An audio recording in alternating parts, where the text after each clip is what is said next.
to the PC Gaming Weekspot, your recap of the last 7 days in PC video gaming. My name is Colm Ahern, and joining me this week, if we weren't in a pandemic, you would be seeing him regularly traipsing about town wearing a big gold crow on his chest. It is the one, the only. It is Mr. Matthew Castle.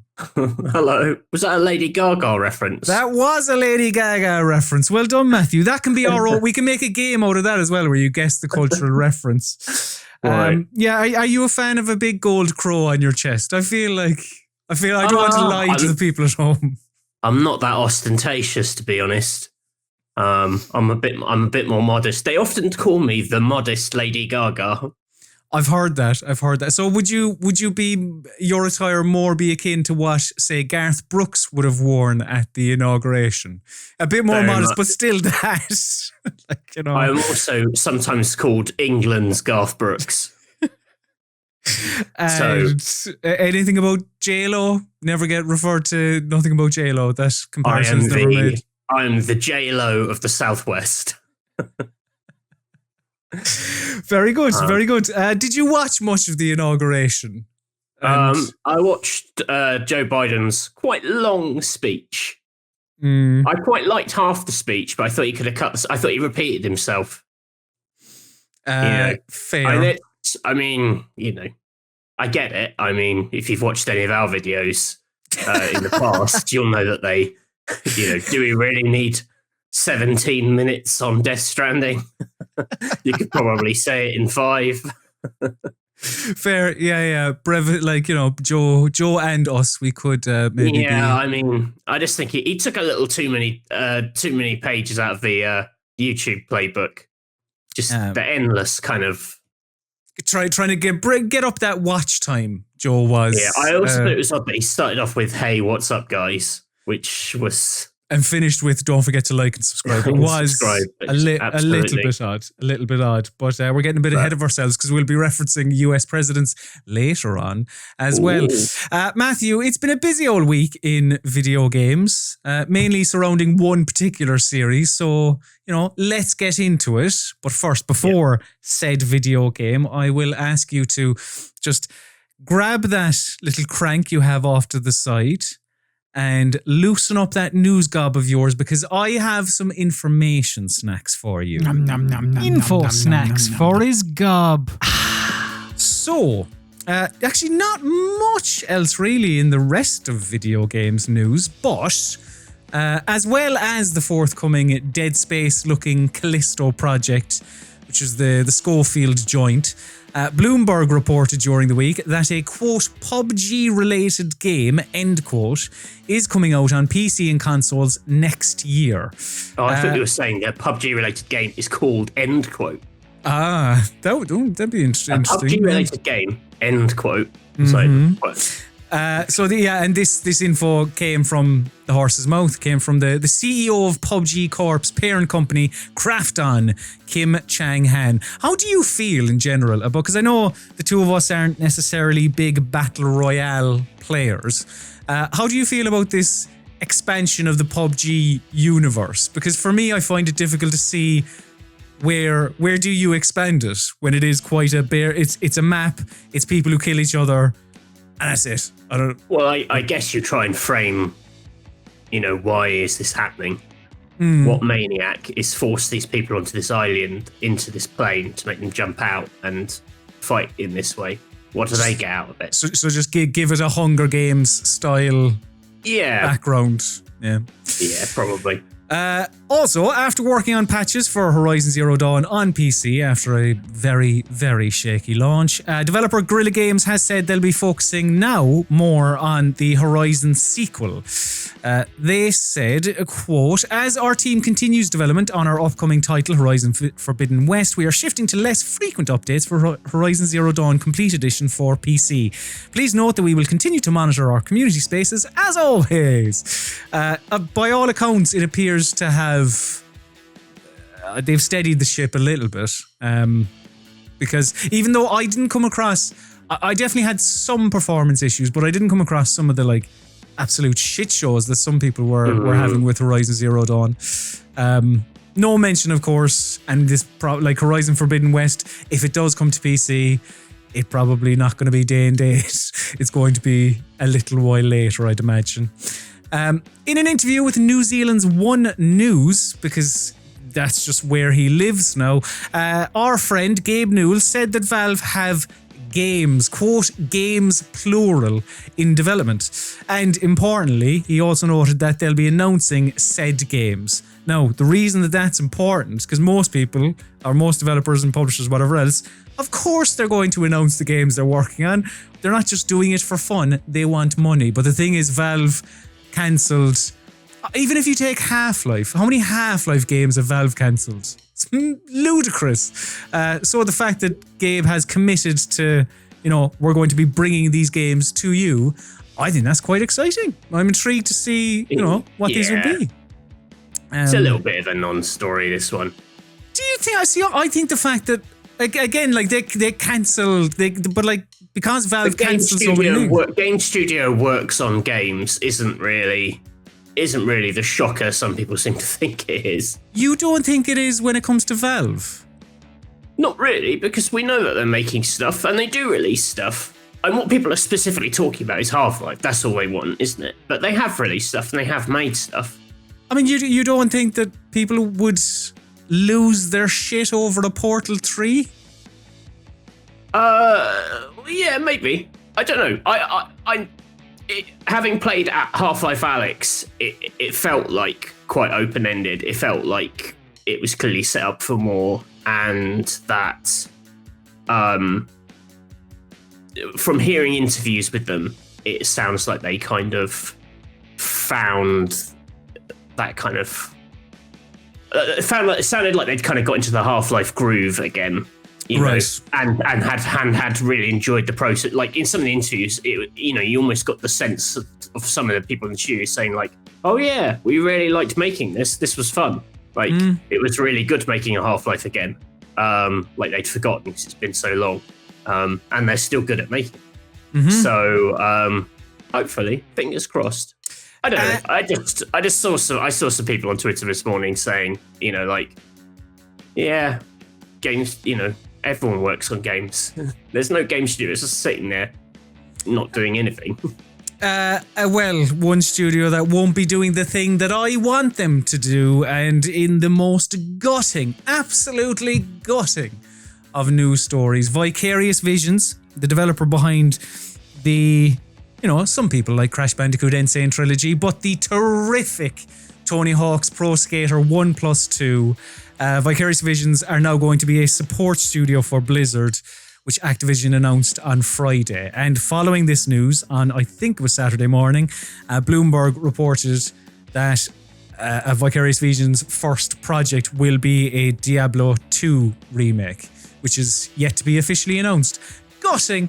Absolutely. Because I was like, it was so good. It seemed so popular. It was popping up. It was critically acclaimed. To be fair, I don't know what the sales figures were, but like, I don't know. The stars had aligned. It was by far the best remake. They had already done 2, I think, wasn't it? 2 other previous Tony Hawk remakes. They were terrible. And here we were. This was the rebirth of arcade skating. And it is also the death of arcade skating, it appears. Yeah. So an awful shame. A studio famed for doing some very good remakes are now doing a remake. But like not under the purely under the Blizzard banner now.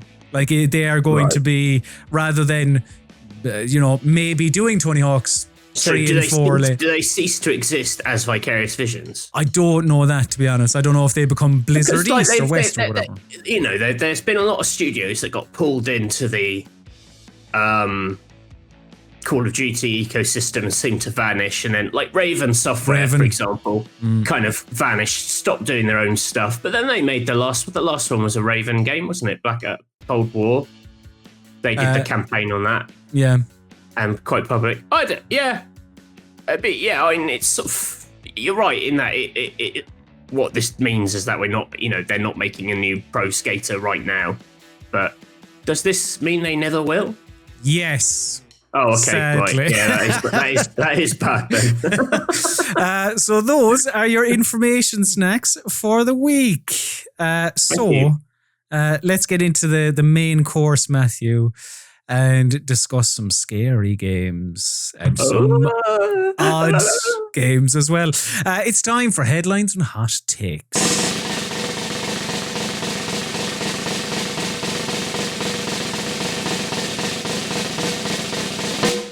Yes, headlines and hot takes is the part of the PC Gaming Weekspot where we take you through the big news stories of the past week, and one game dominated the discussion: Resident Evil Village.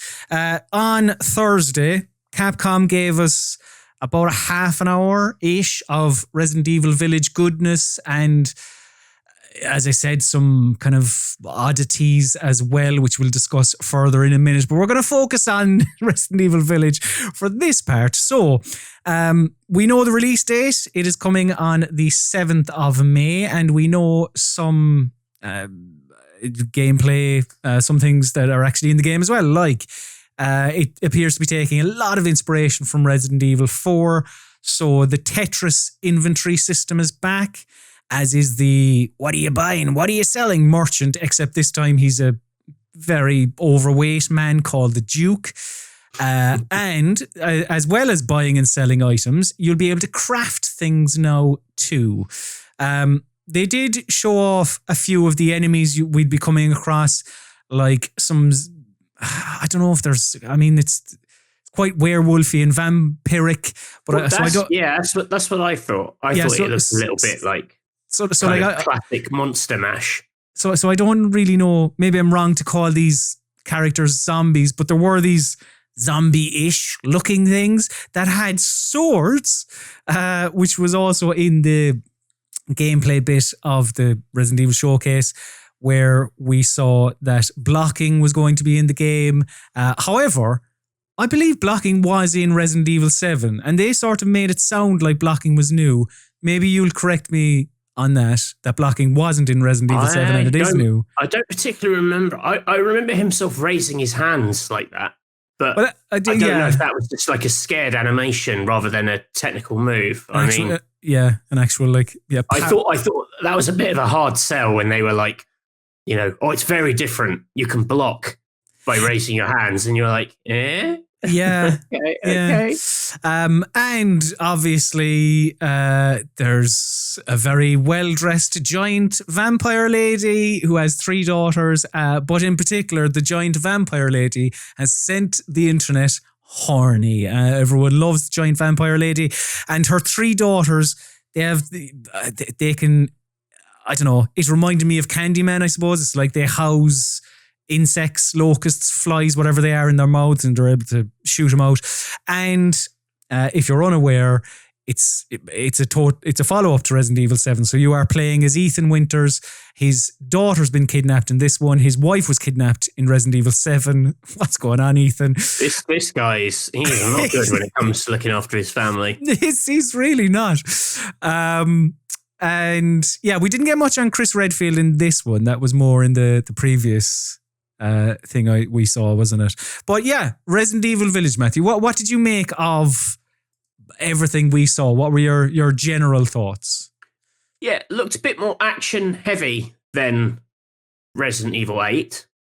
Like the shot of him in the basement with all these sort of creepy sort of beggar men coming after him, and then all these sort of giant werewolf men and a giant wolf man with a huge hammer. Seemed a bit intense. Incidentally, it seems the theme of this game is like monsters who work for like a big monster. Like I've seen everyone banging on about the giant vampire lady, but I haven't seen many people saying like, well, what's the deal with the giant wolf guy?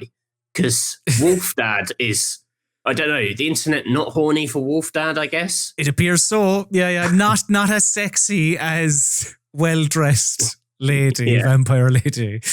But even like she is on the phone, like to your point about like, is there some like there's a higher power at work here or whatever. Like she in the trailer or the demo, you see her on the phone talking to somebody who appears to be her boss. Like, you know, so. Yeah, I think some people have picked out that either here or in the demo, there's a sort of a coat of arms with like 4 family names on it. So I've seen some people speculating that the game's, you know, that there's going to be sort of 4 monster kind of factions to it. So you've got the werewolves, you've got the vampires, and maybe 2 other families who are also, you know, wrong-uns. Right, yeah. And they definitely are vampires. Like I've read some it's quite hilarious articles actually of like sort of lore breakdowns and people kind of offering their theories. And the theory like, oh, I think she's a vampire. You're like, yeah, no shit. Like there's literally people inside barrels next to, and all their blood's pouring out of the barrels next to bottles of wine. And there's always notes saying like, ooh, this was a very good year of person and things like that. And you're like, yeah, you know. She's definitely a vampire. Brackets. Blood is very tasty. I am a vampire. Yeah, I mean, it's like, wow, no shit, Sherlock. How'd you work that out? The women full of hornets or bees or flies is very Resident Evil 7 because there was the bee lady in that, wasn't there? Wasn't there a lady with a beehive for an arse? That does sound familiar. That does sound familiar. I was just going to say, was it not one of the family members? Because they all sort of went a bit Granny wrong. Baker was half grandma, half beehive, which is a really nightmarish combination. Like, big time. I personally prefer 100% grandma or 100% beehive because at least you know what you're doing with it. Yeah. When it's half and half, you're kind of torn, aren't you? It's confusing. Half of you's like lovely grandma, you know, we should look after the elderly. And the other half is we've got to get rid of that beehive. But it's half of grandma. Yep. So confusing. I hope this game raises similar quandaries. Yeah, please God. Where do you stand on Resident Evil 4? Because it seems like in the Resident Evil fan base, it's like it's either 2 or 4. Like that's your like tip top. Like which it's 4 for you. For sure. Yeah. So best Resi by a long way. One of the best games, full stop, by a long way. So are you buzzing for this then, seeing as it appears to take so much from him? I mean, yeah, I still think it's going to be more like Resi 7. Like I still think it's going to be, you know, walking around an environment, collecting objects, solving puzzles. I mean, the fact that you're going to be like stalked by these sort of vampire ladies seems reasonably clear. I think it's going to be much more like Resi 7 than it is Resi 4. I mean, everyone seemingly forgetting that Resi 7, the last third of it is pretty much like just an out-and-out action game. I mean, it does transform quite radically at the end. Yeah, like that is also the worst section. That's why. That's the only thing that gave me pause with this stuff that they showed of Resi 8, like him fighting everyone in the basement. I was like, really? Like what I liked about the 7 was the first half of the game where, you know, you basically couldn't deal with these things, and it was just a case of like escaping or trying to like close them in places or sort of deal with them. I hope it still has that like stalking gameplay, and I imagine this does. I mean, a lot of the footage is him walking around an empty house, so. Like, yeah, the first, would you say 2/3 ish of Resident Evil, like, or at least first third was a very modern horror, like, you know, your amnesia, your soma, your like, but then it did just become, here's a machine gun, kill everyone. And it was like, okay, sure. I mean, you've taken all of the fear out of this now. It kind of worked from a like catharsis kind of point of view. You know, you spend the first chunk of the game getting your ass handed to you, and then you just get to go mental on everyone with a shotgun, which is quite fun. I'm definitely like up for this one. I'm, you know, interested to see how much it has changed from 7. I suspect not as much as maybe people some of this footage would suggest. I don't know. Does the Like even the crafting, like the crafting is another odd thing, right? Because like I mentioned about the blocking, there is blocking now too. Like they mentioned that you can craft items in this as well. But technically, Resident Evil has always had crafting. You've been combining items. But they did say, as well as buying and selling, you can craft things. Now, I don't know how deep that is, or if it will just be, here's the green herb and the red herb and stick them together. Well, that's it. Yeah, there is that. But I thought 7 already had that too. Like, couldn't you make bullets in 7? Oh, could you? Or am I getting that confused with Resident Evil 2 and the remakes? Because I swear that over the last 10 years, I've spent a lot of time combining gunpowder into pistol bullets in Resident Evil games. Like when they showed it in this, I was like, was that? I thought that was in 7, so even if it is new, it's not new enough in the series to be anything substantial. And like, it's just another level of resource management, which is part of the survival horror like formula anyway. I don't know. I actually thought some of the features they picked out in this were like pretty unspectacular, and he was like, you can craft stuff, and you're like, okay, well, we've done that before. And you can buy stuff, and you're like, well, we've done that before. And you can find new guns, and you're like, yes, like in every Resident Evil. Yeah, I thought it was odd that they decided to like really hone in on that stuff. I hope they're doing that because the game's got some other cool stuff going on, and they don't want to like spoil it. Oh, you can smash open crates and find ammo. That was another big talking point. That was. What? Sorry. So rewind. Say that again. You can smash open pots and crates, and there's stuff inside them. Because Resident Evil is a series I have dabbled to. I've dipped in here and there, but as I say, even while I was watching, I was going, I'm pretty sure. I feel like that's the thing you've said is that's new. I'm pretty sure I've done something similar to that in previous Resident Evil games. Yeah. I mean, this isn't new information, but like one of the new things is the whole that there are other supernatural elements to it, like that it isn't just, I suppose, zombies are your main baddies, that there are, these vampires, these werewolves, these like all these different things. And I know you have said previously you're a bit wary of that. That's something you're not sure of. But there's what it is on the surface, and it'll probably be like, there's an umbrella lab under that castle, and all their mad chemicals went into the water, and everyone turned into a werewolf or something. I mean, I think 7 kind of reset what they were able to do a bit, because in that, wasn't it like they're just like some kind of parasite had got into the bakers, and so they became a kind of range of interesting monsters. I mean, like,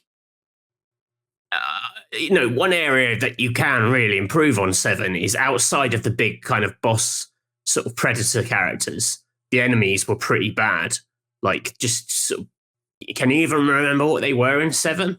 No. Like, they were just like weird, like meaty things in the basement. It was the actual enemies outside of the characters I didn't think were very good at all.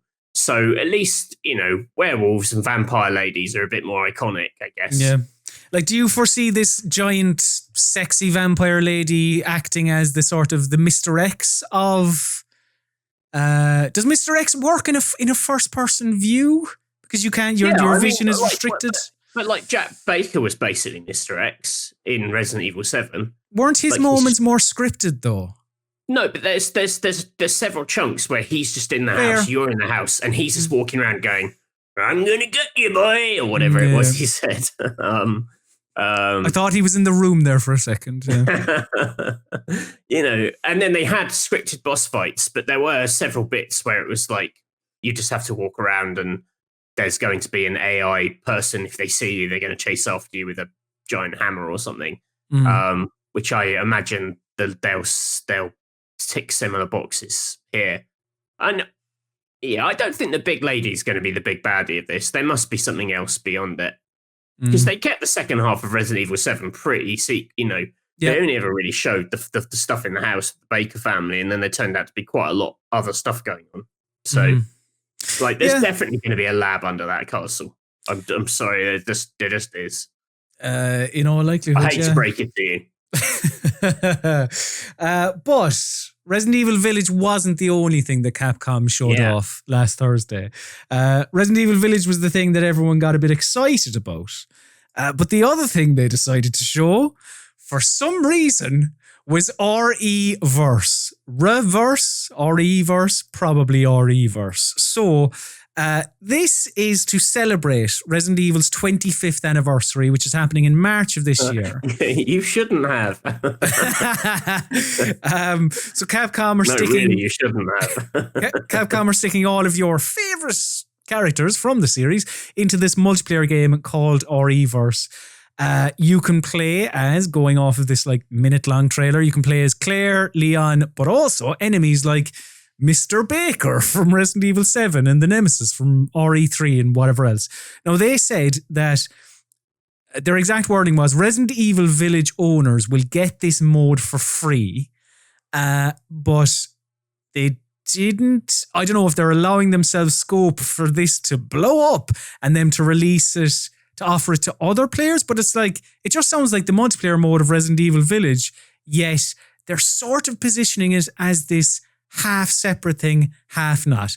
It's very odd. We know very little about it, but Matthew, how excited are you to play as William Birkin and to mess up all of your favourite Resident Evil characters?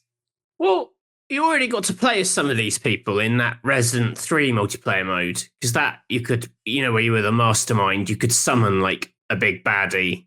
And I think you could play as William Birkin I think it was William Birkin, Mr. X, and some giant plant thing. I think you're...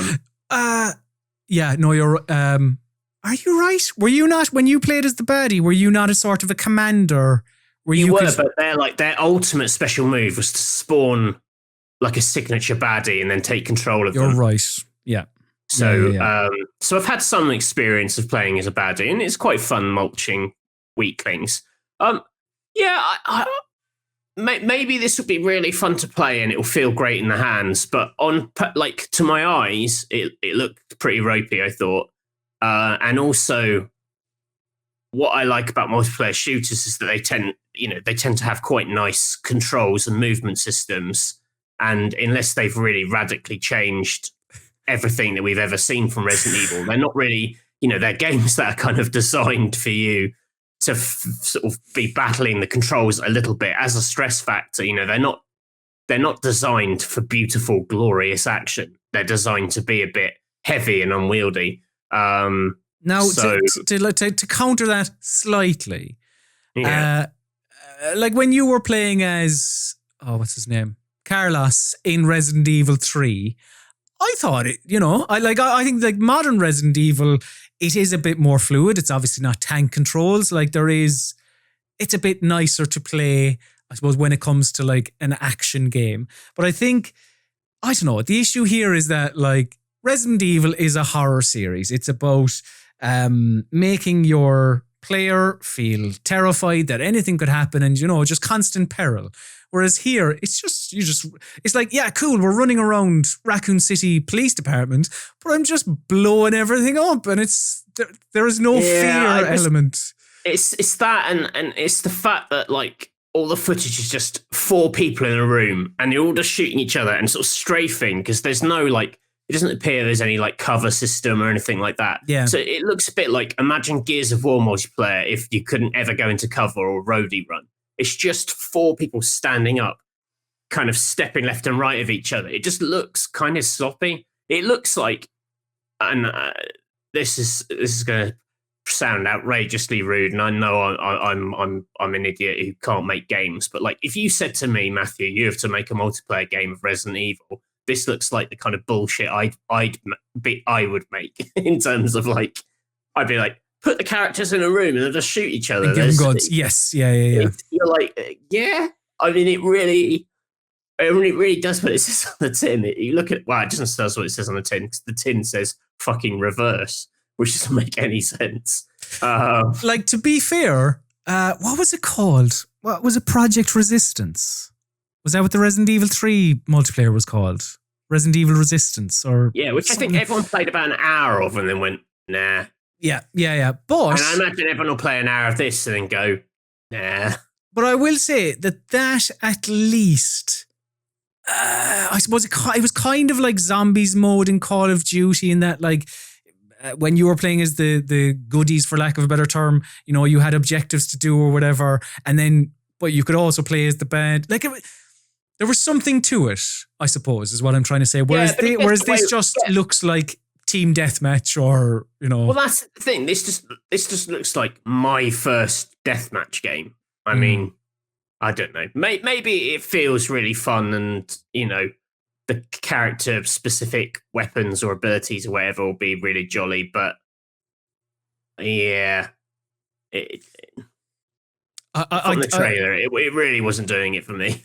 I think that sound, it pretty much does sum it up, really. But with all of this chat on Resident Evil 4, Resident Evil 4 itself has, it popped up in the news in the week because many people were expecting Resident Evil 4 Remake to be announced during this Resident Evil showcase.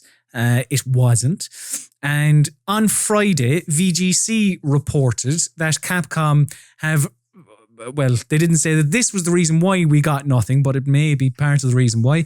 They said that Capcom has significantly rejigged the development team of Resident Evil 4.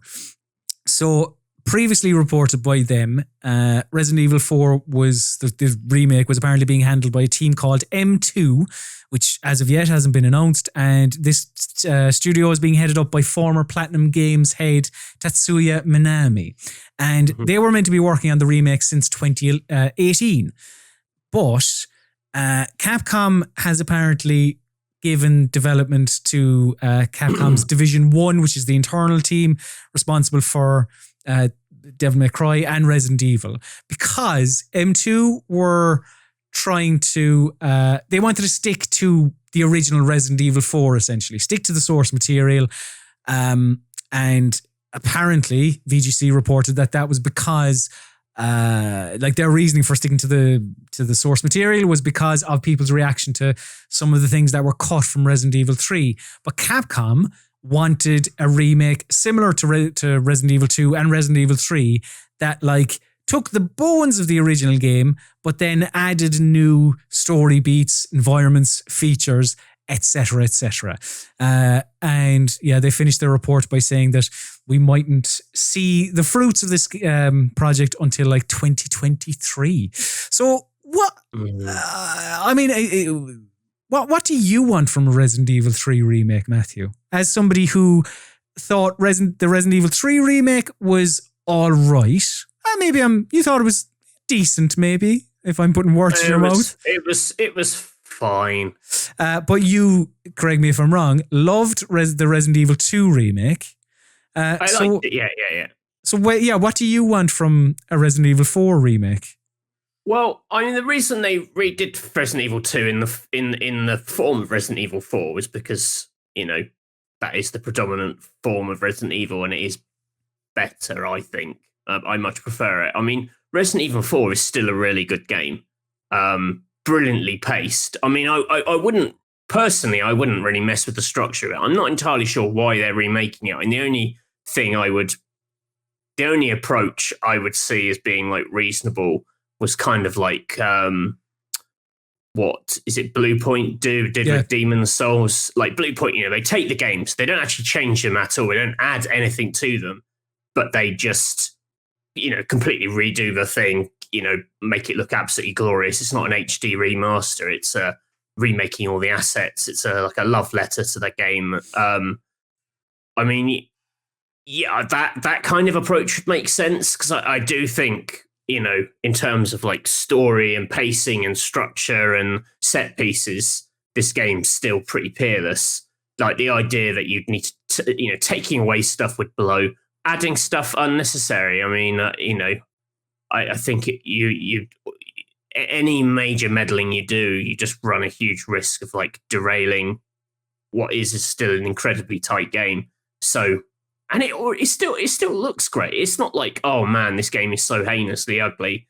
I can't play this unless it's been dramatically remade. But that's the kind of approach, which sounds like the kind of M2 approach. Yeah. That sounds like what they were doing, basically. The backlash to Resi 3 it's kind of a tricky one. That game's just a bit ropey. Like it lost some of the kind of cleverness of the original. I think that was taking out too much rather than, that wasn't a problem of adding anything. So this idea of Capcom want us to add loads of stuff. I mean, if anything, these remakes seem to go the other way. You tend to chop bits. I mean, a lot's got chopped from 2 as well. Don't get it wrong. 2 was smart, but it wasn't perfect. Like there was, I suppose, like when you think of 2, is it the very start of 2? Or is it when you're in the cop shop? But like what they did was, didn't they like change the solutions to puzzles so that people couldn't, if you would play this game hundreds of times, you wouldn't be able to just like blow through it.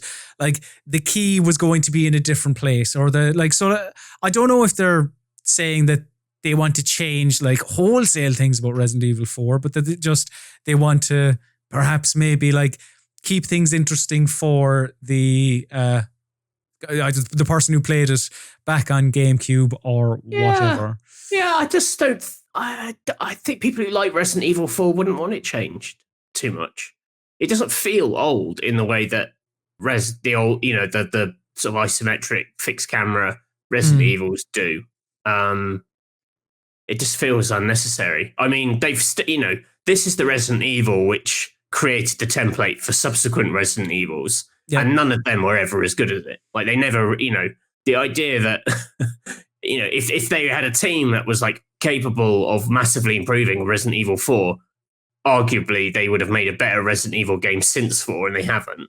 So, I mean, it's a bit like, who are the team to fix Resident Evil 4?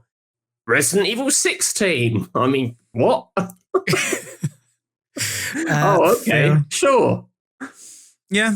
Yeah, but by the sounds of it, we won't be seeing it for many, many years. That reminds me, actually, of years ago, I was interviewing someone about this DS RPG on the Nintendo DS, where you had a load of like anthropomorphic drums. You played as a load of anthropomorphic drums. I'm not going to name the game; it was a load of rubbish. But I was interviewing one of the people involved with the game, like one of the producers, who may have even been like, one of the big creative forces behind this game. And I was sort of talking to them about like their creative process and where the idea came from. And he legitimately said in the interview, he said, well, before we started on this, I replayed the original Final Fantasy VII, and I asked myself, how can I fix this? And it was like, really? And your answer was anthropomorphic drums? That's an interesting conclusion to come to. All right. Yeah, Metacritic of 50. Well, you obviously didn't find the answers. But yes, we'll see what happens with Resident Evil 4. It will be a while, but yeah. It'll be an interesting thing to see what comes from that. But one thing that we can see right this very second is that beautiful right angle. It is time for Tech Corner. And Matthew, I put it to you quite simply. Look at these shoes. Look at these fucking shoes. So, a PC manufacturer, NZXT, and a fashion outfit, as Rock Paper Shotgun's Catherine Castle writes, Artifact Studios announced these shoes. This is a visual one for those listening to the podcast. But somebody made shoes that have like a PC in them. Look at them. You can see the fans moving. What's going on? Look, is that Goku? That's crazy. That is mad. That is so obnoxious. That is just mad. So my question to you, Matthew, is what's the coolest pair of shoes you've ever owned? Oh, come on. Look who you're asking this to. Oh. Come on. Like, you know that I basically wore, like, what we would classify as Clarks. school shoes way beyond when I was old enough to wear what we would classify as school shoes. I am not, like, I'm not a fashionable man, despite wearing this very cool jerk t-shirt. Oh, yeah. Ironic. That's I good. can't get the angle right. Jerk. Very good. I don't know. I wear like just your generic New Balance trainer because I don't have to get, I can just go in when, every year, like I wear it out and then you just go into the shop and be like, that trainer, size 11, I know it will fit. So that's literally my dream shoe because it's always comfortable. It always works. What happens if they stop making the shoe? Well, they won't. They've been making it for a long time. It's their like classic design, isn't it? It's like if you like I used to wear, just your Converses or whatever because you could always get them and they never changed. But if you buy into trainers, I don't really understand trainer culture. I used to work somewhere where there were a lot of people who are into like trainer collecting, and they were always, when they do those like. I don't know exactly how they do it. It's almost like trying to get tickets to Glastonbury. Like 1,000 trainers are going to be sold at 8:00, and they always look ghastly. Everyone wants to get them, and it's always like a big mashup. It's always like Kanye West got a trainer, isn't that his thing? Probably. I'm sure many. Yeah, I don't know. He probably does. He's a celebrity, and yeah. For some reason, I'd always think, trying to buy Kanye West damn trainers again. But see, you're the clever one, Matthew, because you can be like, you're all there and you're refreshing the page, whatever else. I can just walk into my local shoe shop and give me those I can ones. walk into any shoe in the country and be like, size 11, the New Balance, the number of the New Balance. They've got like a number, it's like New Balance, like 584 or something. And they're like, yes, of course, it's ready. Bang. Jobs are good. Mr. Castle, it's you again. Yes, of course we have. We have them ready for you, sir. Not like when you're a kid. Oh, when your feet are growing, isn't that the worst thing? Because every time you go into that shop, you have to put your foot in that device, which basically looks like an Indiana Jones trap. And the walls come in, and you're like, is this going to stop, or is this going to turn my foot into a patty? Terrified me every time. Like, I go in with the mother and be like, right, can you step up on the thing, because your feet are growing. And it's like, okay, it's just absolutely, like, talk about Resident Evil and peril and fear like that. Yeah. That was true fear, those things. Oh, yeah. Stick your foot in a metal box that slowly gets smaller. Yes, please. Show and tell. Show and tell. We can't afford a proper jingle. It's meant to be jingle. Yes, Show and Tell is the part of the PC Gaming Weekspot where we tell you, lovely PC Gaming Weekspot consumer, what we have been playing over the last 7 days. And this one is a bit cheesy, but also a bit not. Matthew Castle, you have played a PlayStation 5 demo, but it's a demo that I believe is exclusive to the PS5 now, and maybe it will appear on PC, or we'll get a different demo for this game. Basically, what I'm saying is that you have played Resident Evil Village Maiden. But it's a PC game, so I think it's all right, Matthew. It's all Resi chat, but So from deal with it. From playing this, Resident Evil's big. People like it. From playing this. What are your thoughts? So this is described as I think it's like a visual demo in that it doesn't really, there's not like a huge amount of interaction with it. You're just sort of walking through the dungeon of the vampire castle, and then the sort of the first a couple of rooms of the main thing. It'll be quite familiar to anyone who played the early demos of Resident Evil 7 that they put out, which it were eventually part of the game. They were like these cassette tapes you collected, which gave you like a taste of what was to come. So I imagine this will be part of the game. You play a mysterious, unknown maiden. I don't think that it's not like they make much noise or say anything, so it's actually quite hard to place the character. But it's suggested that you are, one of the locals kind of whisked away to the vampire dungeon, and you're just trying to escape the house. That's your basic objective.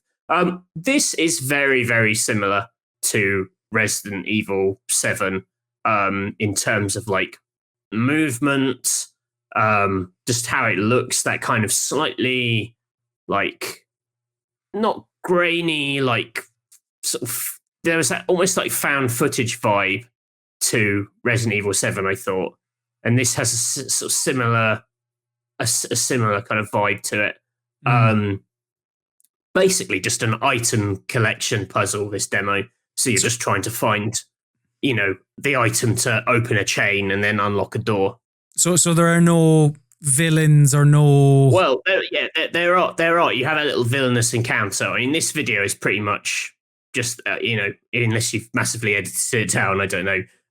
This is pretty much just what I did in the demo, so you can sort of see the sort of balance of it. You have an encounter with the vampire ladies towards the end, but there's no like combat in it. It's even the inventory you have isn't the inventory that you see in the right. thing. So It's not like the Resident Evil 4 thing. It's literally just a shopping list. So it does feel like massively stripped back, but it's. Find some bolt cutters to cut the chain. I mean, it's, things fall down. You don't sound that impressed with it. No, it's fine.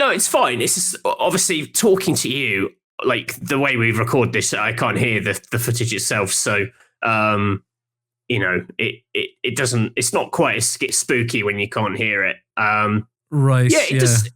I know. We'll say, this is obviously the PS5 version, but it looked quite shiny. It moved very smoothly. I think it's going for like 60 frames on PS5, so PC should be a doddle. I mean, Resident Evil 7 ran very well on PC because, like I said, it's kind of like a game that is very murky anyway, so it gets away with a lot of stuff. Because I thought it was a little.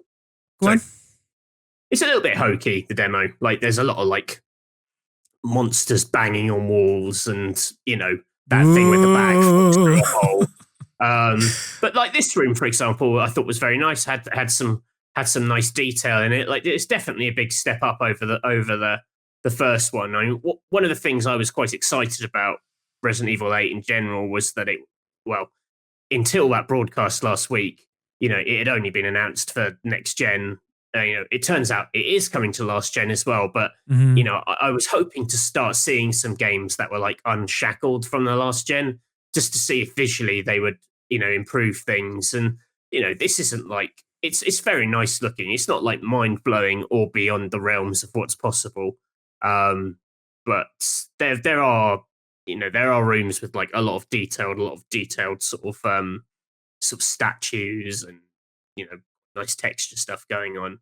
I was going to ask you. So bad. I was going to ask you because I believe when we were talking about Resident Evil previously, that you mentioned preferring when Resident Evil has, the police station in 2, the mansion in 1, even the house in 7, when it has a central building that is where the events of the game occur.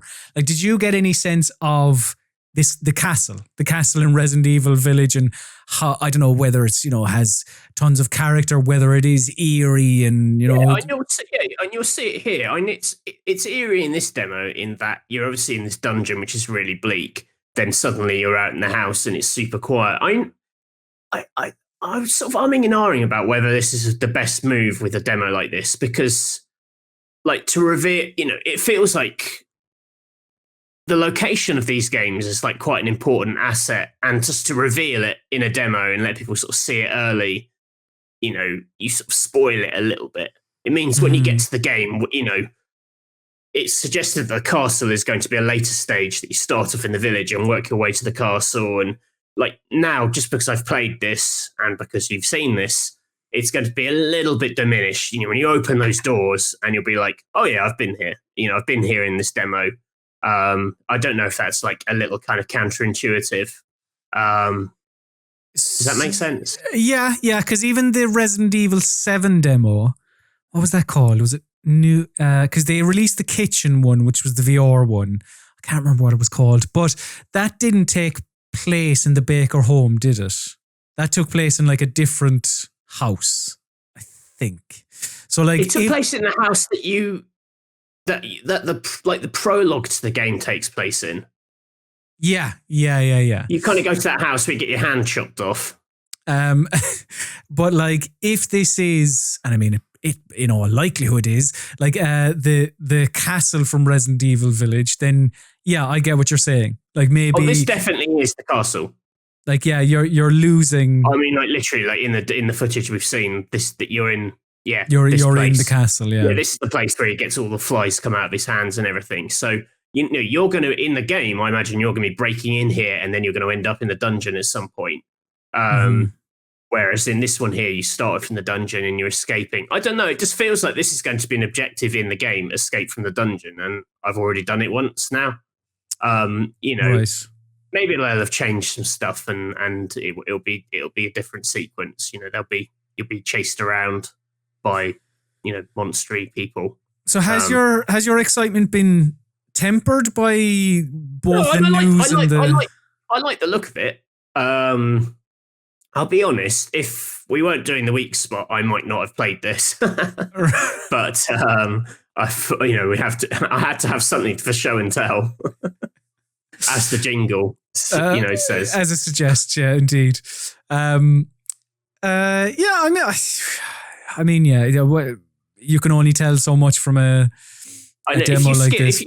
I don't know if you skip ahead a little bit. I mean, I can do, yeah. In the footage, skip to like about like a minute before the end. Right, you'll get a bit of bad. I'll try to. Right. Leave here from here. So this is good. This is good. This is good audio. This will give you an idea of like what it does baddie wise. Okay.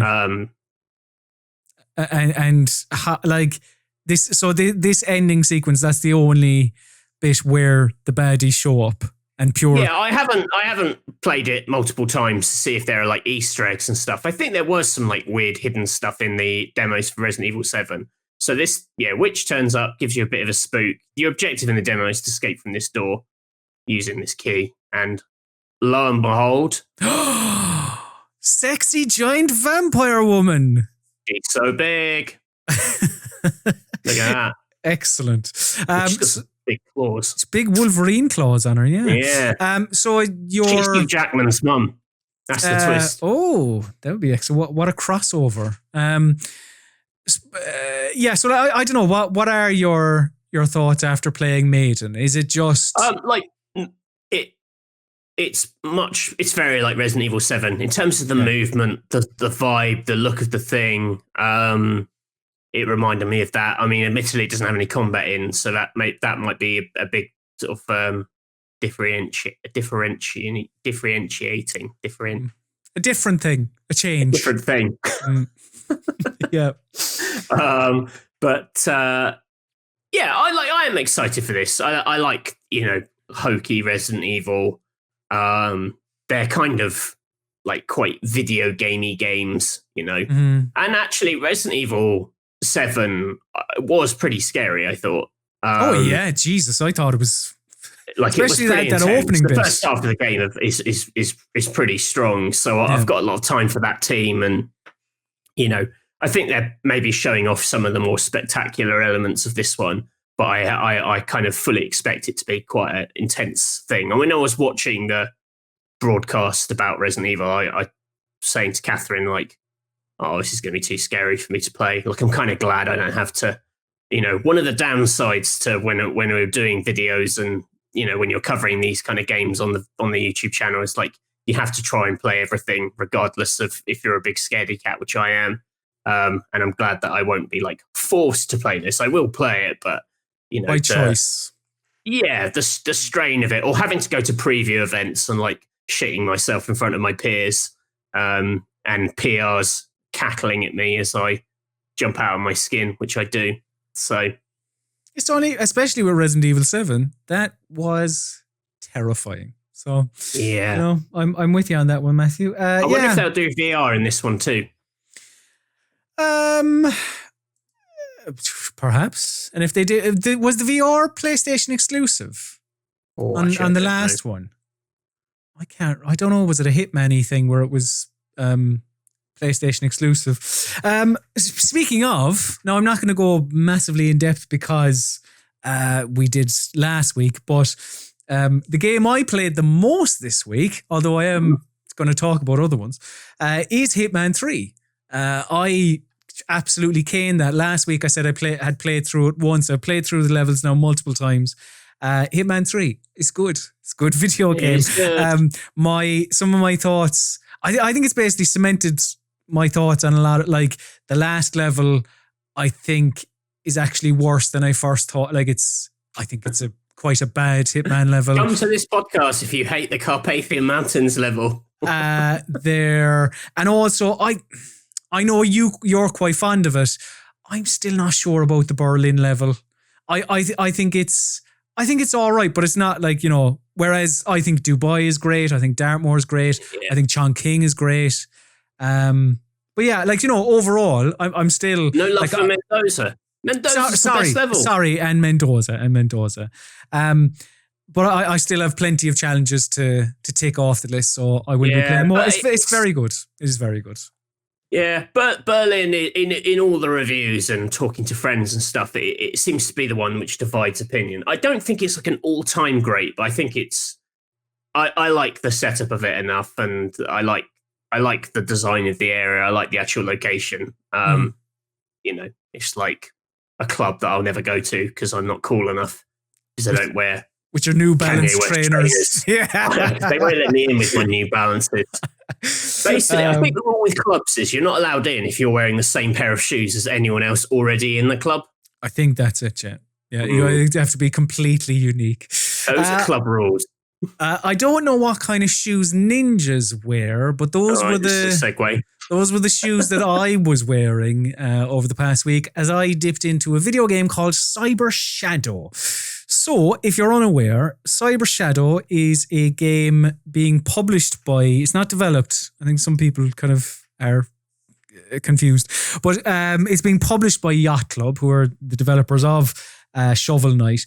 But it's being developed by one man. So, if you are watching rather than just listening to this episode of the PC Gaming Weekspot, all of this was developed by one man with little help from Yacht Club when they came on as the publisher. But the main part of it was a one-man operation. So yes, you play as Shadow, who is like the last remaining ninja of their ninja clan, and you're tasked with going about and saving the world from all of these robots and robot-human hybrids that are running rampant about the place, right? As you can see if you are watching, 2D action platformer in the same vein as Ninja Gaiden, with a little bit, especially on some of the bosses I found, with a little bit of Contra, or depending on where you're from, Probotector. And like games from that era, it's pretty hard at points, right? Oh, that was a classic fake out where you killed the big robot and then an angry man jumped out. Yeah, quality. Is this another bit of it? Is this another bit of the boss? No, I thought it was going to be another bit of the boss, but it wasn't. So yeah, you know, you go from one side of the screen to the other, slashing at baddies with your sword at first. Usual fare, like, you know, try and read your enemies, see what their tells are. You'll see, if I attack them from the front, they'll take 5 hits, 1 from the back, etc., etc. But one thing that annoyed me from the off about Cyber Shadow was that enemies break the rules that are established in the game quite early on. It's a real bugbear of mine in 2D games when enemies can shoot you from off screen or through walls and you can't do the same to them. And certain enemies can do that. And it feels like it's just breaking the boundaries that the game and the developer sets from the off. However, you do get upgrades that sort of level the proverbial playing field, as it were. But they're not. I don't know. I quite like doing the old sword dive on this guy's giant eye. That's quite fun. Yeah, so there are, I suppose, what does make it a bit more modern, as it were, rather than just a Contra or a Ninja Gaiden. You can upgrade your ninja with different abilities, like as you saw there, Matthew, the ability to like put to pogo on your sword, I suppose, as it were. Yeah. You can get like an upward. That's very Shovel Knight. Yeah, it is. Yeah, you can get an upward. This isn't made by Yacht Club, is it? No, I said it's published by Yacht Club. Oh, it's probably right. Okay. So yeah, and you can like there's an upward slash. There's like shurikens for long range attacks and all that, right? And some of these abilities, I thought, in particular, take that pogoing downward sword slash. I felt to me a little bit odd that wasn't there from the start. And it's not like levels at the very beginning will be totally off because you don't have that. But when I jumped in, tried to do that thinking that it would just be there and it wasn't. And it just, I don't know, certain upgrades that you get, it feels kind of odd that they're not there from the very beginning. So for that reason, it takes a while for it to sort of start clicking. But once it does, it turns into, like the combat is quite satisfying. Yeah, I think you're acquitting yourself reasonably well in this footage as well. Thanks very much. There are other little wrinkles to your attack. So like as well as the permanent upgrades, you can get durable upgrades, 3 hits from enemies and you'll lose them, where like, you know, things that will extend the reach of your sword and something that will fire up a big fireball type thing. But the coolest thing, and that sort of breaks the boundaries of the game again, as I was saying, where you can attack enemies through walls, is this big beach ball thing that in the footage you might have seen that gives you tons of reach. I love that. Now, the reason I bring these up is because I have my issue with these goes hand in hand with the checkpointing in this game. So there is checkpointing, which is good because the game, as I said, it can be quite tough from time to time. And at these checkpoints, you're able to acquire these previously mentioned special items. If you're watching the footage, you can see the big beach ball thing I have there now. And so you can acquire these durable upgrades, special items, but at the checkpoints, they only give you the option of one. And that's it. The game chooses what you want. And Matthew, I always want that big beach ball thing that I can swing around the place. That's the one I want. And I find it the most useful. And when the game says, no, you're just going to have the one where you charge up the fireball, I'm like, no, I don't want that. I want the other one. And it's just a bit frustrating. It is a bit frustrating. I want. Listen to yourself. Yeah, well, I do. Give me a toddler with a tantrum. Let me be the ninja. I want the beach ball. Let me be the ninja, the beach ball loving ninja that I want to be. The checkpoints themselves as well are frustratingly spread out. As I mentioned, it's a tough game. Your mileage may vary. You know, if you grew up playing those games, maybe you'll absolutely adore it. And I don't mind a challenging game, but the amount of progress you lose from not reaching the next checkpoint, at times it was really infuriating. It's Biohunter. He's good, isn't he? I always wonder with bosses in video games why they don't ever reach a point where they enter the fight and they're obviously at full health and they're doing really well. But when they get to the point where they've only got 1 bar of health left, they must know, like inside, oh shit, I fucked this. Like this guy's gonna kill me, and I would just fuck off. Like, why do they stick there to the bitter end? I feel like some do. I feel like, not some is too strong. The rare ones do. Like even in this footage, you saw the little robot man run off. Oh yeah, So you know, there must come a point where you're like, this guy's better than me. I better just go. You would think, wouldn't you? I know that's probably a bigger topic of conversation, but I just I don't know. But yeah, so as I said, the checkpoints frustratingly spread out, but you know, when you reach them, it's obviously like it's unreal satisfying. It really is. and how it looks. I think he, in an interview, has mentioned this, where he was inspired by. Do you remember the Batman game on the NES at all? Is that something? Early Batman games tend to blur in. I had one on the Amiga. I don't know if that was similar, but it was like it had this really dark, foreboding kind of environments, and Cyber Shadow has the same. I really do like it doesn't just feel like your bog standard pixel art game. You know, I really like the design of the characters, the design of the backgrounds. I slightly prefer, and I'd like to see more like 16-bit kind of, not send-ups, but like what I really liked about Blasphemous when that came out was that it wasn't just going for the 8-bit thing, it was going for more the kind of 6-bit palette. I mean, obviously this, I know that these games are like beyond actually what you could have done on an 8-bit machine, but it does look like some things we've seen before. Yeah. But my main takeaway from this is that, again, like if you grew up with these games, you'll get more than somebody who didn't, because it's very reminiscent of it's like a Ninja Gaiden sequel, but for 2021, really. So yeah, if you like those games, if you grew up in them, maybe you'll enjoy that. However, both showing and telling me about that game. No problem at all. I would like to show and tell you another game, a game that is very different to Cyber Shadow, very different. It's called Nuts. No, you are not the editor of a CD magazine in this. You are instead a researcher from Viago University, and you have been told to head out to this minimal colour palette of Melmoth Forest. And you're there because you've been tasked with researching these nocturnal squirrels. And across 6 chapters, you must see what they're up to, really. And there is a bit more to it as well. There is like an overarching story, a bit of a mystery to it. But for all intents and purposes, it's a game where you look at squirrels. Great. So,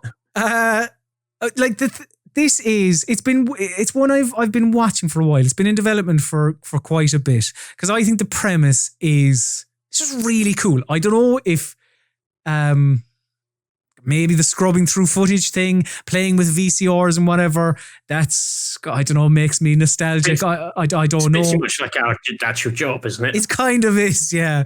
But how this works, right, is I'll try and describe this as best as possible. But as I said, the squirrels only come out at night. So you need to do all of your prep during the day. And your prep involves you placing video cameras around the forest in an attempt to track their movements, because some of the challenges you'll be tasked with are, say, like, find where the squirrels stash their nuts, find their habitat, find whatever. And you'll often as well be given a starting position, like the person on the other end of the phone, your Diana, essentially, will be like, we know the squirrel has been spotted in this tree during the day, but that's all we know. The rest of it is up to you. So then you need to position the cameras where you think the squirrel will be next. And it's very trial and error, very risk reward, because you're trying to anticipate this little lad's movements. Sometimes you're bang on and you feel like an absolute genius, where, you're like, oh, I was right, I knew he'd run off there, or whatever. Other times the squirrel is he's a crafty son of a bitch, and they'll have like doubled back and have sent you completely wrong, because you watch the footage that has been recorded at night. So that's it. So you watch the footage at night, but you do all your prep during the day. So there is a lot of, if you place the cameras in the completely wrong area, then you feel like it's just a complete waste, and then you have to go out the next day, move them around. So, it can get a little bit laborious, I suppose. Now, the other, like when you're actually watching the footage, as I said, it's like you're playing with a little VCR. sitting in front of a couple of TVs and forwarding and rewinding through the tape. I don't know why. I found it very satisfying, Matthew. It took me back to a simpler time where you're trying to program the VCR on a Saturday evening. I don't know. I'm nostalgic for VCRs apparently. But I think it's a very clever idea, and it works in execution. Like it does. So it's this very chilled out puzzle. I just feel like by the end of the game, you're essentially doing the same thing. I don't know. It needed something a little bit more. Like the challenges change. It isn't just find where the squirrel keeps their nuts, but it just needed something a little bit different. I don't know, drone cameras perhaps, or night vision goggles, or I don't know. You want to hunt them proper Splinter Cell style. Yeah. It's obviously, I thought it might catch your eye a little bit because I thought it reminded me of Obra Dinn a little bit, like this wireframey type of visual aesthetic. Obviously a bit more colourful. It's an ever-changing colour scheme where, like, say, I don't know, there's about 3 or 4 maybe main colours in each area. But there's like great detail in it. I think it looks great. The idea is great. It just, even though it's a pretty short game, I could have done with maybe a little bit more variation as the game went along. But yeah, that's nuts. It's time for Mystery Steam Reviews. Yeah. Yes, Mystery Steam Reviews is the part of the PC Gaming Weekspot where I, Colm Ahern, and he, Matthew Castle, test the knowledge of one another via Steam reviews that are a mystery. If you're new here, here's how things roll, alright? So, I and Matthew brings 3 Steam reviews to the MSR Arena, but we omit the name of the game associated with each review. Our opponent must correctly guess the game attached to each review. 1 correct answer equals 1 point. While both of us have 90 seconds on each MSR, we both also have help in the form of 3 lifelines. These lifelines can be used at any stage, and they also pause the timer, but each lifeline can only be used once, and they are as follows. Question, where the hot seat haver gets to ask a yes or no question. Second opinion, where a second opinion is given to the warm chair sitter. And genre, where the genre of the game is revealed to the one with the warm arse. Now, Matthew, it was a momentous week in the history of the great country of the United States of America as Joseph Robert Biden was sworn in to office. And we saw his inauguration. We saw Lady Gaga with her golden crow. It was all very exciting. And because of that, this week's MSR is focusing on presidents in video games. And specifically, and please God, my fingers are crossed that everyone is stuck to the brief. These presidents are presidents. Everyone. That is so, well, just say it to my face. These presidents are presidents of the United States of America, not made up countries, not prime ministers, not politicians, not nothing. They are presidents of the United States of America. They can be real, they can be fictional, but they need to be presidents of the United States of America, but not members of the band. So yeah, is that all clear, Matthew? Yes. Okay. That was so passive aggressive. I hope everyone understands the rules I've set, and you're like, well, this is a 2-man game. So. Well, look, I don't want another Command and Conquer situation, Matthew. Oh, Jesus. So, would you like your first Mystery Steam review? Is New York on the Mars? Let me think. Drank water out of a toilet and died. 10 out of 10 would purchase. That's from King Darling. It's recommended 42.5 hours on record, 20.9 hours at time of review. Matthew, your time starts now. I mean, this has big Fallout energy, because in that game you can drink water out of a toilet. Would it kill you though? If you were playing if it was very had a lot of radiation. Drink it out of a toilet. There must be a president in one of the Fallouts. Like a self-confessed... Well, Fallout 3 set around Washington, so that would suggest there's a president of some kind there. I honestly can't remember. Or is there a self kind of confessed president in Fallout New Vegas? That's more got that kind of vibe.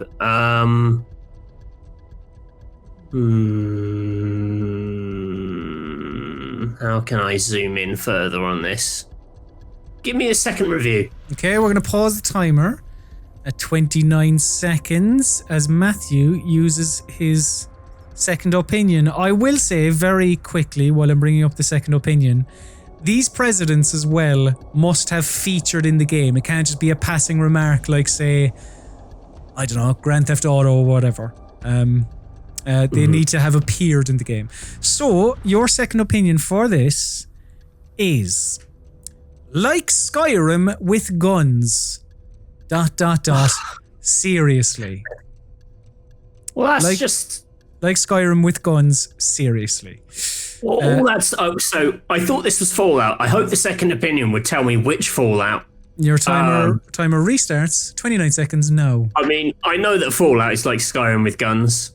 So all that's done is reinforce that this is indeed Fallout. Oh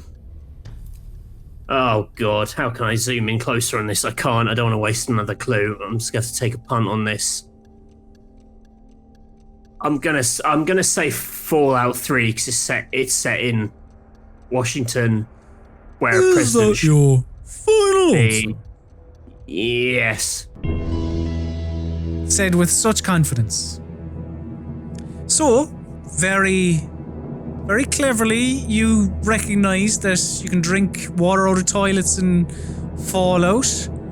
So you were like, right, what Fallout is this? But that's why the second opinion was almost written for somebody who needed a nudge towards Fallout. Yeah, so it didn't help me at all. But you've ended up in Fallout 3, saying it was set in Washington. Makes sense. Would that not be where a president is?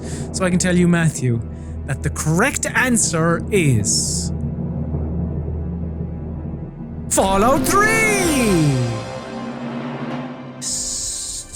Well done. Well done. Yeah, that second opinion, as I say, that was for somebody who...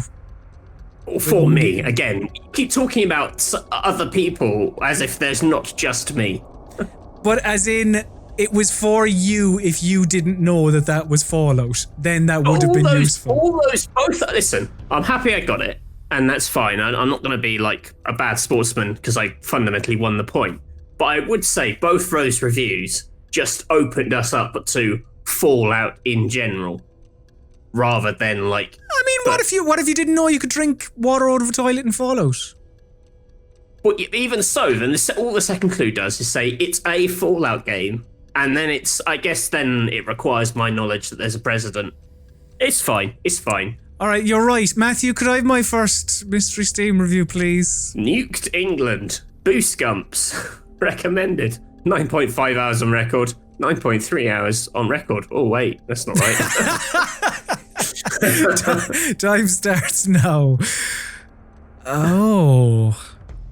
No. Was Matthew being a tricky little boy there?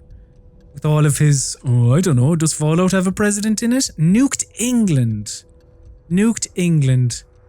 This is Fallout! This is because it's No, hold on. No, it's Boston, Massachusetts. Because I was like, is that New England? My American geography, not great. It's Boston, Massachusetts. Is there a Fallout game in New England? My Fallout knowledge, you see, isn't great. I mean, Nuke is Fallout.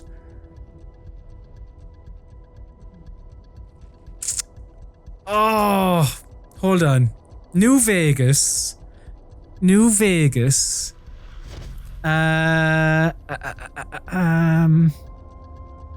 just trying to... Where else are Fallout games set? Do I waste a... Do I take a chance? I don't get the England part though.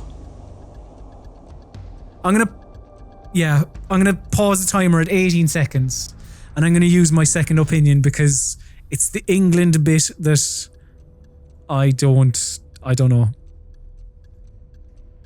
Julius Caesar offers me salad every time I see him. Of course I would recommend a game with this kind of hospitality. Julius Caesar. Okay, restarting the timer now. Julius Caesar. Oh, no, you're... Oh, is it... I have Civ 6 in my head. No, because didn't that come up last week? Can you nuke in Civ? Oh, Civilization 6, Matthew! Oh. Is that your final answer? That is my final answer. I panicked. So a very interesting one this. You heard nuked England. You thought it might be a play on New England, which would have pushed you towards maybe Fallout 4, set in Boston. That's West Virginia, isn't it? Country roads? No, I don't know. That's Anyway. Fallout 76. Oh shit, you're right, yeah. But then you had a second clue which mentioned Julius Caesar. But was this the actual Julius Caesar? Or could it have been Julius Caesar involved with the Roman army in Fallout New Vegas? The correct answer is Civilization 4. Oh! Now listen. Do we think I want to like I'm gonna say here like is it enough that you got Civilization? Do we think that counts? No, it's not because No? I don't think I so. mean, the thing is, I don't. So the president is Lincoln, Right. who is in Civilization 1 through 4. I don't know if he's actually in 6. That's okay. No, look, I got that wrong. I'm delighted Okay. I got Civilization. I got very excited for a second. But yeah. I love the Civilization 4. Oh, for God's sake. Matthew, would you like your second Mystery Steam review? I would. It's definitely a good game, one that shows promise for an action-focused future in the franchise, but too many little annoyances add up to prevent it from being a great game. And that, I didn't spot. Why didn't I spot this the first time? That's from Bitches Love Me. Oh, great. Class. It is recommended 4,261.9 hours on record and 943.4 hours at time of review. Oh, Jesus Christ. Matthew, your time starts now. I mean, there's very few games you can play that much. Can I get the genre? Oh, you can indeed. It's going to pause the timer at 1:16 and give Matthew his genre. So let me... the genre of this is a third-person shooter game. A third-person shooter game. Again, according to wikipedia.org. And your timer, Matthew, restarts now. A third-person shooter game that you can play for 4,000 hours. That must be an online. That must be an online thing. Surely there's no single player game on Earth. But there's surely not. Oh my God! President of America, so it's got to have America in it, and it's a third-person shooter. I mean, yikes! I was hoping you were going to say stealth, and it was going to put it into the realms of Metal Gear or something, but that isn't a third-person shooter. I mean, I don't even think there is a president in Metal Gear Solid 5. You could probably play that for 4,000 hours, if you were mad. Oh my God. A third-person 10 shooter. seconds. Oh, Jesus Christ. Anything? 1 second. PUBG. I don't know. Fuck it. I can't think of anything you could play for that long that isn't multiplayer. The correct answer you came with was PUBG. That was after trying to wrestle with the amount of time that somebody put into this. In it either. I can tell you, Matthew, that the correct answer is Resident Evil 6. 4,000 hours. 4,000 hours. And President Adam Benford is in that. How the fuck do you play Resident Evil 6 for 4,000 hours? I like Resident Evil 6, and I'd be pushing it like at 30. Oh, maybe mercenaries? Maybe. I mean, it still seems like a stretch, doesn't it? So, or did they like load it up and then leave their PC for several months? Perhaps. Like that just seems too long. Seems too long. Me. Matthew, could I have my second Mystery Steam review, please? You may. You can bash somebody's head in a urinal. 10 out of 10. The Koromaru plush recommends this with 17.5 hours on record and 13.6 hours on record. I must have fucked the template for this. Time starts now. You can bash somebody's head in a urinal. Right. So that makes me think of like something that's going to be a little bit quirky, like a Hitman perhaps. Where does Hitman have any presidents in it? I don't think so. At least not the reboot trilogy. Bash somebody's head in a urinal. Shitting hell. I think I'm gonna pause the timer at 40 seconds. Because I am gonna... Could I have my genre, please, Matthew? Oh, of course. Because unless you do... Huh. I've had a thought. Yeah? But, genre? Yeah. It's an action-adventure stealth video game. Action-adventure stealth video game. That's Hitman all over, isn't it? Right, restarting the timer now. An action-adventure stealth video game. Right, so Splinter Cell, Hitman, Metal Gear Solid, Splinter Cell.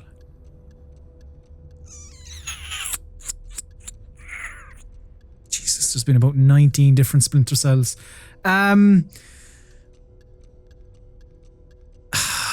I think there's there's no President Hitman, is there? 10 seconds. Shit. Splinter Cell. Pick a Splinter Cell column.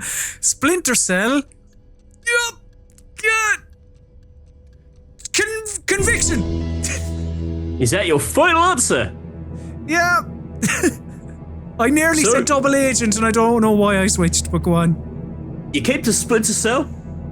I think off the back of the genre, this was an action-adventure stealth game.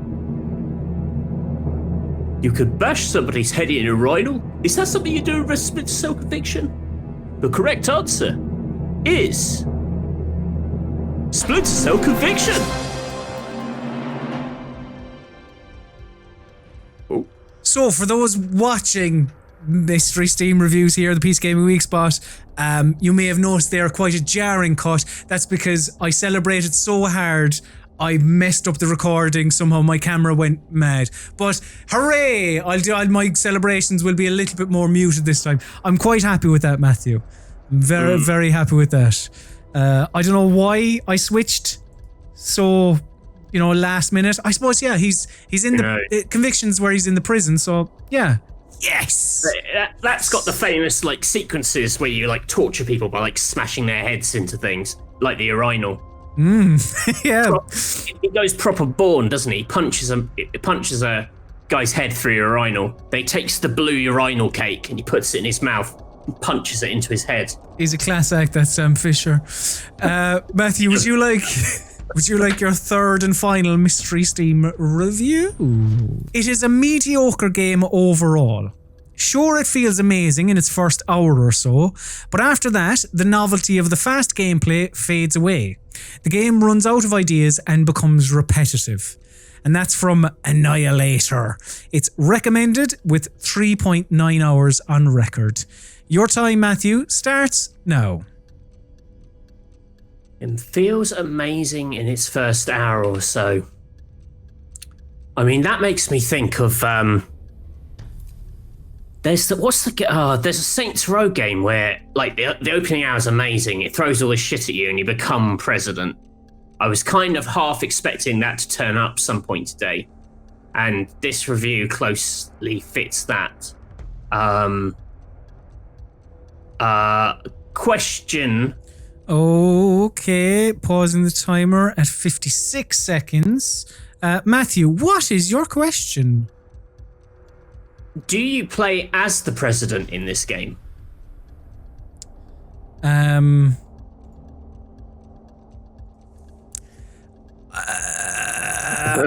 me look it up. Hold on. I'm genuinely looking this up. It's like you had to look up whether New York was on fucking Mars. No. Yeah, I thought you didn't, and yes, that is the case. You do not play as the president in this game. So it is not Saints Row then. Oh, I'm glad I asked that question. Restarting the timer now. Feels amazing and it runs out of ideas. I mean, the thing with this category is there aren't that many games. I really struggle to find 3. So I feel like I'm relatively clued into what games have presidents in them. Your whole, I genuinely had to look this up, could easily be bullshit, and you're obviously not the president. Or that could, it could just be like, I don't have much history with this game, perhaps. Feels amazing at the start, then sort of goes to the shit. I mean, that describes how I feel about Metal Gear Solid Rising, which ends with you fighting the president, which is another game. I'm just picking random president games here. It's probably going to be that. I haven't got a better idea. Metal Gear Solid Rising, Revengeance.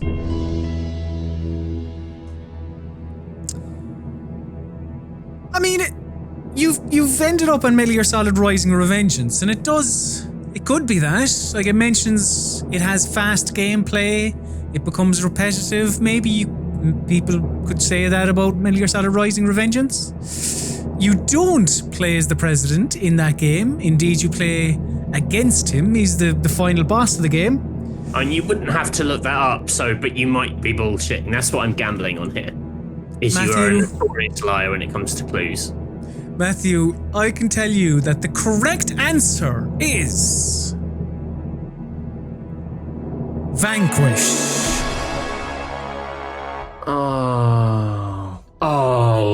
It's right studio. Wrong game. So Vanquish is one of those. That's not the president of the United States. I thought it was set in space. No, it has a president of the United States. Her name is Elizabeth Winters. She is the president of the United States of America. I'm looking up her. I can tell you her wiki here if you want. She used the space colony Providence, which is also in. But the game is set on the space colony, right? So see, I don't read. I've never played Vanquish, so Vanquish is one of those games. I didn't place that in America. God damn it! Matthew, could I have my final Mystery Steam review, please? No one will notice if there's nobody to notice. Peasant. Recommended. 14 hours on record. 10.4 hours on record. Fuck it, I already believe that. Time starts now.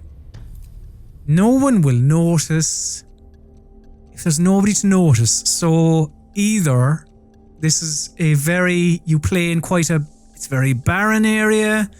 There's nobody around, but this is surely a stealth game where, nobody will see what you're doing if you kill them all. What is that? That is a shit review. What's that?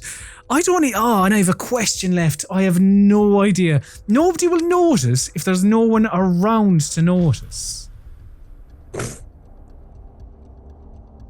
Unless it'll all become clear when you tell me what the game is, but that is a bad review.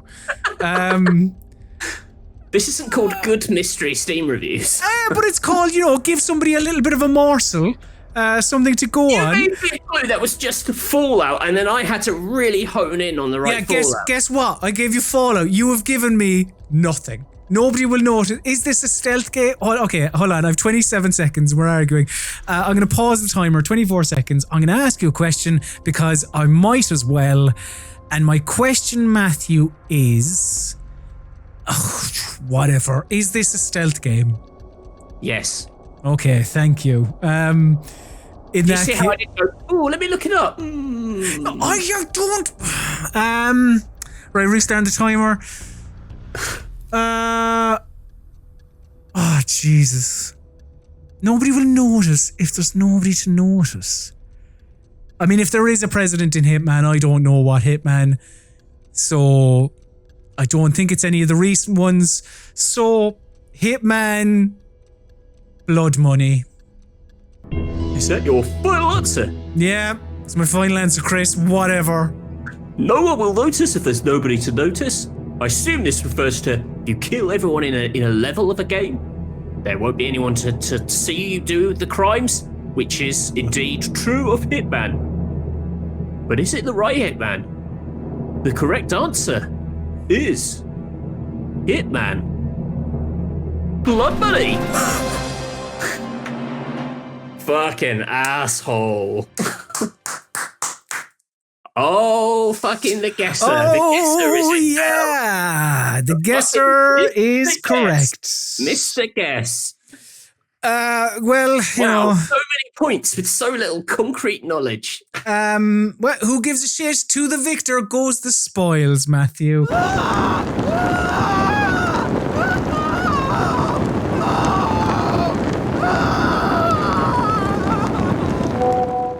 Yes, Burning Questions is the part of the PC Gaming Weekspot where we indeed take your correspondence, your feedback, your burning questions. You can reach us at any stage throughout the week at Weekspot. Email us, weekspot@rockpapershotgun.com. I have some questions here that I'd love to put to you. One from Mog, who gave us £10, which is always nice. Thank you very much, Mog. Our love of Mog can bring us together. Mog said, do you think that esports events, such as Dota's The International, could ever approach the popularity and mainstream appeal of conventional sports events? Keep up the fantastic work, chaps. Thanks, Mog. Do you, Matthew? Do you ever think that in reality, esports will ever reach the heights of sport? Yeah. I mean, it's possible. I find it's quite a difficult topic because I care not one jot about esports. Like, my relationship with games is entirely, I like playing them. I don't really like watching them. I know that's hypocritical of me then to take this particular career path where I expect people to watch us talking about them. But I really don't care what anyone else does in the game. And yeah, so yes. I think yes, but not until we die. Because I would also say, like, the games which are big in esports, for them to have like mass appeal outside of games, they're quite hard to pass. Like visually, I don't understand the rules of half of them. You know, it's not like there's a simplicity to a lot of other sports. You know, in football, there's a fundamental like, oh, that thing's going in there, that thing's going in there. I kind of get this. You know, I think like Dota is, yeah, that's a difficult one. Whereas like, you know, Mortal Kombat, I think if you put somebody in front of a screen and go, you know, what they can figure it out. It's like fighting games. Fighting games, yes. Yeah. But things like, so apart from Evo, like, yeah, something like the International, that's hard because there's a lot going on and you've to, but yeah, the reason I say I think like there is a chance they could become as popular as sport is because like we're our generation was aged out. Like esports came in, and if you liked competitive action, our generation watched sport, and esports grew to a point, and then all of us looked around and went, what the fuck is that? What's that? That's huge, isn't it? I didn't realize that was a thing. Whereas, younger 18-year-olds, whatever else, teenagers, they've grown up on the rise of esports. So like, maybe in time it could do. Ben got in touch. Ben said, "Hi lads. Earlier this year, the speedrunning event AGDQ raised 2.7 million for Prevent Cancer. Do you have any interest in that side of gaming? I enjoy watching it, partially because it feels so foreign. Bonus question, if you had to speedrun anything outside of gaming, what do you think you could get a world record in?" Do you have any interest in speedrunning, first of all, Matthew? Again, not really. I get for sort of similar reasons as before. It's still working. So my Discord feed's gone a bit janky. Has it? Okay. Yeah. Seems to have frozen. As long as I'm still moving on your end. No, you're still moving. Yeah. Okay, good. Yeah. Again, like I don't know. It's not how I personally play games. I know it's like interesting. Sometimes people will show you a clip and someone will kind of like rub themselves against a signpost and then they'll magically ping to the final boss or whatever. It's not really how I personally get my enjoyment out of it. I know there is an art to it, but it's kind of reducing games to such an abstract way that I don't know. It does baffle me a little bit, but I don't begrudge anyone for liking it. Matt got in touch. Matt said, "Hello, fellows. Me and the pals were having a rant about Bioshock Infinite, a game which, although a lot of people seem to really like, I can't say it impressed me a lot. However, I quite enjoyed the second Burial at Sea DLC.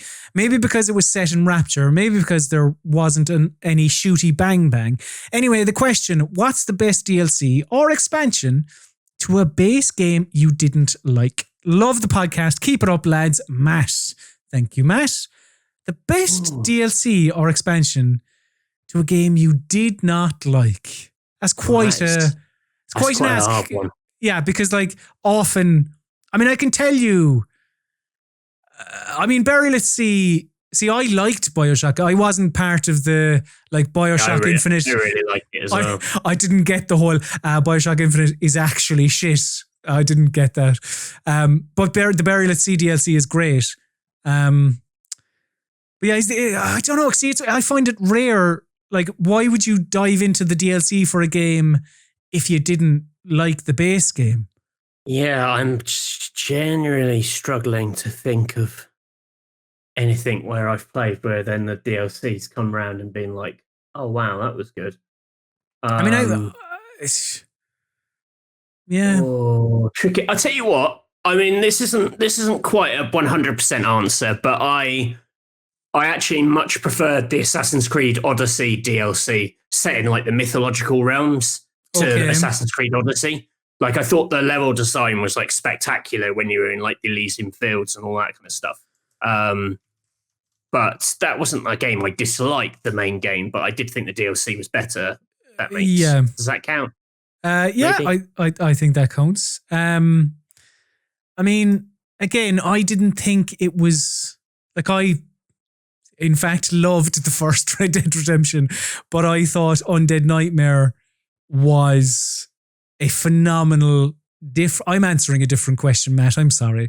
I don't have any. Well, there's lots of people who I know they preferred the Ballad of Gay Tony to GTA 4 because it kind of found some of the fun of the older GTAs. GTA 4 was maybe a little dour in places, but again, that's not my personal experience. Yeah. And Aidan got in touch. "Hi, Colm and Matthew. Firstly, the podcast is fantastic. It is a real highlight of my week." That's good. Thank you. Thank you very much, Aidan. Burning question. Game Pass. By design or accident, is now purported to be the centerpiece of Xbox's offering. However, the service has not been given a big mainstream marketing push akin to the individual AAA games such as Cyberpunk or The Last of Us 2. My question is, why?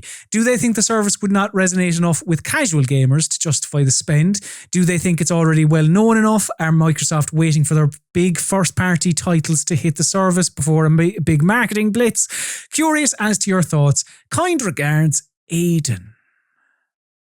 Yeah, I would imagine it's the last bit of that like, there's a big push every time there's a big new game. Microsoft hasn't had any big first-party games for quite a long time now. I imagine you're going to get... What was the last one? Flight... Well, would you call Flight Sim with that? Yeah, well, that's not really... if you want something that you can push on console... Gears. Yeah, so, you're probably not going to get that big push until, like, Halo Infinite, I'd imagine, later in the year.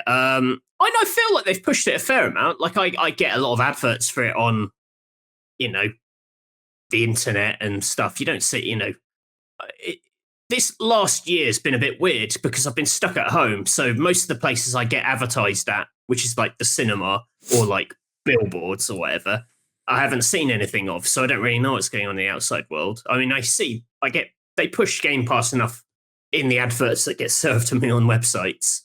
And on the console itself. I mean, I don't think it's because it wouldn't resonate with casual gamers. It's a big price property, I think you're just waiting for something big and sexy. You don't want to be going like, this is absolutely amazing. And like the biggest thing on it is from like a year and a half ago, because then people, and the other stuff they've added since are good, but they're not like, it doesn't feel new in a way that these things need to. They'll push it when they've got something to push. I think it is, above everyone, it would resonate with casual gamers because it is, give us whatever it is now, a tenner a month, and like, you've access to all of these video games. It's just, yeah, I agree. It's, like, I'd imagine when Halo Infinite is coming, they'll push it again, but until Halo Infinite, they don't really have anything massive coming on the way that is like across PC and console, big, massive, like Halo or Gears or whatever. Like, I'm trying, like, what did they announce? They announced Perfect Dark. But like all the things that Microsoft have appear to be a little bit in the distance. Like Halo sort of seems the closest. When they do their E3s or whatever, they always have that. Everything you see in this show is going to be on Game Pass, and that's always quite a big sort of sexy proposition, I think. So, yeah, I'm sure it'll be fine. Yeah, those are our burning questions this week. If you would like to get in touch, please email us weekspot@rockpapershotgun.com. So that just about does it for this week's edition of the PC Gaming Weekspot. Thank you very much, dear consumer, for consuming. If you liked what you saw and you heard, there are other ways that you can get more of us, I suppose. You can follow us on social media. I am at Colm_Ahern. Matthew is at Mr. Basil_Pesto. There is also a Discord for some like-minded people chatting stuff if you want that. Discord.gg/rockpapershotgun. Also, if you want to watch the video version of this, head over to youtube.com/rockpapershot. And also, like, comment, subscribe, ring the bell, all those things that Joe Biden said at his inauguration. If you're just looking for the audio version of this, subscribe to the PC Gaming Weekspot podcast via all your podcatching apps, Stitcher, TuneIn, Player FM, Spotify, Apple Podcasts, etc., etc. But for all of your PC gaming needs, head to rockpapershotgun.com. But now it is time for my least favourite part of the show. This is the part of the show where we bid the listener, the viewer, the consumer adieu. So say goodbye, Matthew Castle. Consumer, that's awful. Goodbye. And say goodbye, Colm Ahern. Sloan Gafford.